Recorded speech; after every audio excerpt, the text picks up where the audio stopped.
Hello everybody, welcome to Wonky and where I talk about electronic music, both new and old. And today I'm talking about the new album from Shpongle, Codex 6. Codex 6. I'm just gonna call it Codex VI. Rolls off the tongue more easily. Shpongle is the duo of Simon Postford and Ron Rothfield, aka Raja Ram, the former of which was once known as Hallucinogen, best known for his Twisted album, which is widely considered a Goa Trance and Psytrance classic, and the latter of which was a member of Psytrance outfit 1200 Micrograms. Shpongle itself, though, is not Psytrance, or really trance at all, but rather like an ambient dub project with a crap ton of world music influences. Now, of course, they're not the first to this kind of sound. I've always thought them to be very similar to Banco de Gaia, who'd already had 3 albums out by the time Shpongle first showed up on the scene. I think I hold these guys in roughly equal regard. Banco is much better with melodies and is much more likely to get tracks stuck in my head, but Shpongle are much better with sound design. There's always a ton of detail and texture in their albums that make for super stimulating listens. I think they have a jazzier and more improvisational feel to their stuff too that you don't get from Banco. They're not rip-offs is my point. Not that anyone actually thought, but in case anyone was waiting for me to say that. Now, I've been a fan for quite a while now. Some people may remember that their 4th album made my favorites of all time list, and I admittedly hadn't been paying close attention to what they were up to as of late, as their last album was 4 years ago, but I was quite pleasantly surprised to see them on the iTunes charts with a brand new 6th album a couple of days ago, motivating me to go back and listen to their old stuff, so I'll now go down their discography so far. Fantastic and detailed production, as with all their other stuff, though there's some obvious stock MIDI in there near the end, and as a whole it often goes in one ear and out the other, but still a solid debut for sure. More the same. I think this one's a little better though, definitely more distinctive sounding tracks, though the sound hasn't really changed.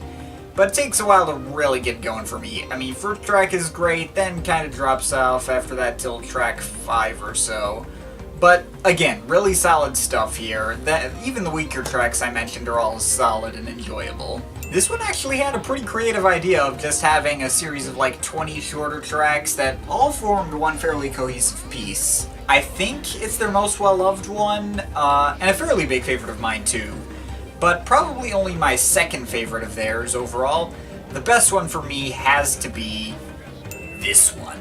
As cool as the short track idea was, I like having all these longer and more well-fleshed out tracks, and in my personal opinion, it's their most interesting and memorable batch of them to date. Yeah, I don't know what to say, just love the shit out of this one. I admittedly found this one to be rather disappointing. It wasn't quite as distinctive or engaging as their previous stuff, though again, still a pretty good album overall. Neil deGrasse Tyson's apparently a big fan of this too, so there is that. Which brings us to here, and I think one takeaway I unfortunately got from returning to Shpongle's discography is that, as crazy as they can be, there's definitely a formula to what they do. They utilize a lot of the same sounds and styles on all of their albums. I mean, that's one more thing that I like about Banco over these guys, since when you go into an album of his, you don't know what you're going to expect. What I get out of, say, Last Train to Lhasa is going to be very different from what I get out of The Ninth and Nine Hearts, but I've gone on about him enough, and I'm sure nobody here was actually interested in that, but do check out Banco de Gaia. Point is, when I go into a Shpongle album, I kinda have a good idea on what I'm getting into before even listening to it, and Codex VI was no exception. Coming out of it, this didn't really surprise me in any way. Shpongle do here basically what they've always done on all their other albums.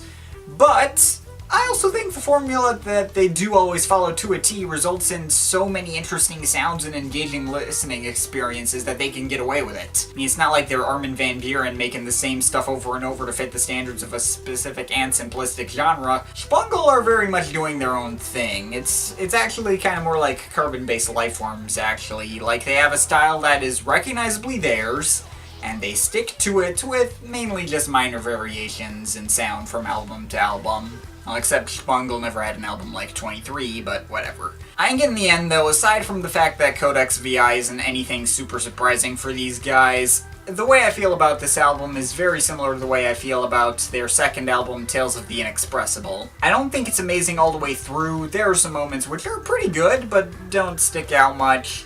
But there are other moments which genuinely do show these guys on their A-game. Like, the album starts out super strongly with Remember the Future, a more dub-heavy track that really piles on the epicness and has one very nice guitar melody that really makes it stand out. The Magumba state blends in very well with that track, almost flows out of it seamlessly, and I often didn't notice that it was the next track until like a minute or two in when Roger Ram pops in to tell us what the title means. A little disconcerting, I will have to admit, and unfortunately kind of a running theme on this album. If I'm not paying close attention, tracks 2 through 6 can easily go by without me noticing when they start, or in some cases when they happen at all. Granted, far from the first time a Shpongle album has done this. I think really the only one that doesn't is Ineffable Mysteries and the second half of Tales of the Inexpressible, but oh well. As you might guess, everything gets better when you sit up and listen, because I do like the second track a lot. The vocal appearance from Hari Om helps make this track stick out more to me, as well as some synth pads that remind me of like Premier Symptomes era Air, and the change up in time signature at the end is pretty cool too. Empty Brains holds the responsibility of being our 10-minute track and having to really stick out in that way, and how well it's able to pull that off honestly kind of varies on the listen. Sometimes all I notice is the vocal sample which says the title and that's it. And it's another one of those tracks that demands you sit up and pay attention. But once you do, you get some excellent build-ups, starting out very ambient and dramatic and very Ultimate Records-esque, but goes on to evolve into something, you know, more typical of Shpongle, with some pretty intense bass lines, weird psychedelic effects, choirs, and possibly people having really bad indigestion. This track is no Around the World in the T-Days or I Am You, but I think it justifies its length pretty well. Are We There Yet brings in some psytrance elements, which I'm sure more than a few people were eagerly awaiting, though it takes a while to get going, not one of my favorites. Herr Gringleflapper's Secret Stash Box is unfortunately not as amazing sounding as its title is. I mean, it's another track that mainly benefits from an off-kilter time signature and takes a while to really get going, like Empty Brains. Listen to me talking about off-kilter time signatures like it's completely nothing. But yeah, the pianos on this track do make for a nice jazzy touch, and the flutes add a lot as well. Though, you know, the latter kind of goes without saying, with one half of Shpongle being a flutist. It's probably my favorite in this middle stretch of tracks, though it's not always a standout on the album overall. Strange Planet is also not one of my favorites, it is among the least likely to stick out to me because it's more focused on the electronic side of things.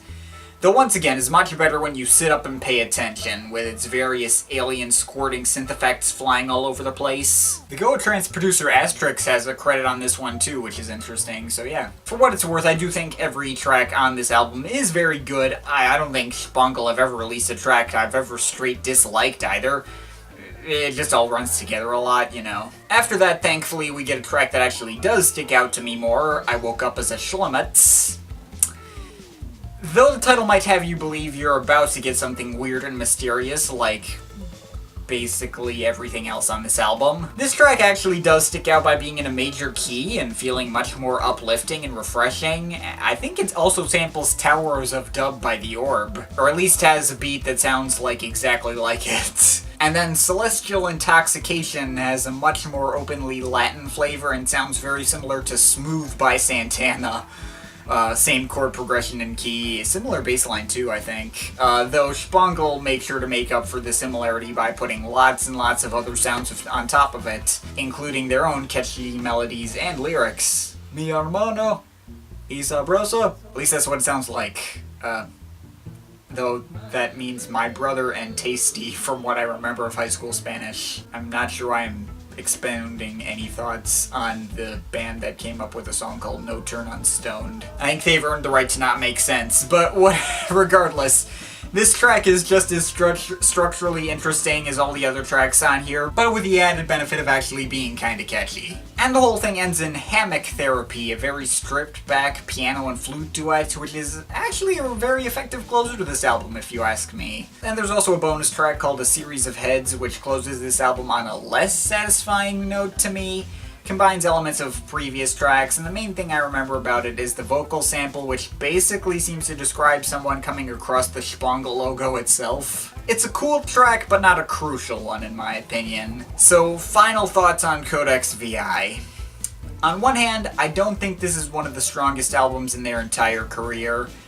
I would put it about equal with Tales of the Inexpressible, which I mentioned was laid out very similarly and probably captivated my attention equally as well. It's obviously not the exact same album or anything, but whatever, I already kind of talked about that. To be honest, I can't imagine Shpongle fans wanting anything super off the beaten path from what they've already done. So I can assure you this album succeeds in all the ways all the other Shpongle albums do. Besides maybe establishing itself as a separately unique entrant in their discography. Not sure if it's year-endless material, we'll have to see in time. I did like it more than that new CBL, for sure. But, whatever. It's a Shpongle album through and through, and if that sounds good to you, then check this thing out. And I'm overall feeling a solid 8 out of 10. But of course, this is just my opinion. You can feel free to disagree with it, but I'd like to hear your thoughts, so leave the comments in the comment thing down there. But yeah, that's pretty much it. That's all for today. See you next time.